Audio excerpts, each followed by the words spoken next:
Welcome to OSM, Operation Safe Mode, peace be with you, praying for a cure. Sometimes in our lives we become confused with the values that others hold, and we tend to drift away from that there is one true divine truth that we believe in. That is our Christian principle. That is where our morality comes from, and it should be what guides us in everything that we do. Here's what it looks like in our world today. A salesman was driving through the countryside, and as he was driving by this particular farm, he saw on the barn different bullseyes with one arrow in the middle of the bullseye. As he looked closer, he saw a little boy with a bow and arrow. So he drove over, stopped, walked through the field, and he said to the little boy, he says, "My son," he says, "I see that you have hit the bullseye on your barn 5 or 6 times. How in the world do you do that?" And the little boy looked at the man. He says, "Well, I'll tell you how I do it." He says, "I wet my fingers and I smooth back the feathers on my arrow. I put it in my bow. I pull it back against my cheek all the way to my ear, and I let the arrow fly. And wherever it lands, I draw a bullseye." That's what we call relativism. What does it mean? It means that whatever truth we want, we make it our truth. It's our reality, not that reality of God's love and divine truth.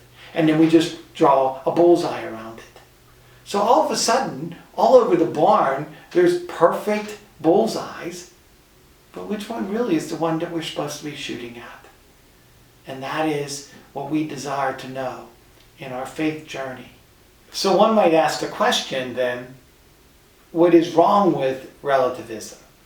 Well, here's the basic principle that forces relativism to be an incredible error in church teaching.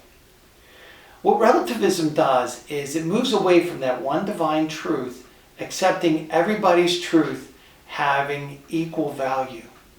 The problem with that then is that there cannot be any sin. If it feels good, you do it. If it's good for you, then accept what is good for me.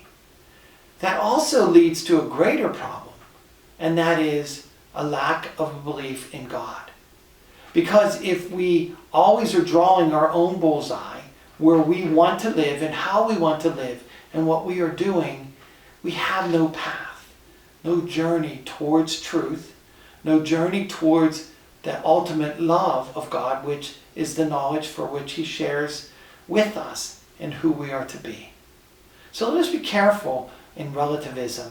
Perhaps maybe we're not going to accept all the different kinds of moral truths and beliefs in the world around us. But how far do we stray from that one divine truth? If you were shooting your arrow during your own life of morality, would it be in the bullseye that God has drawn? Or would you have to draw your own?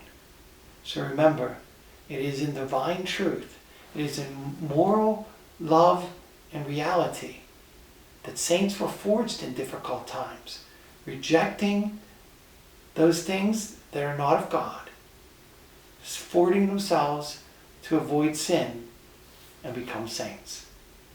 So let us do the same. Let us not draw our own bullseyes, but aim for the heart and love of God and stay safe in His love.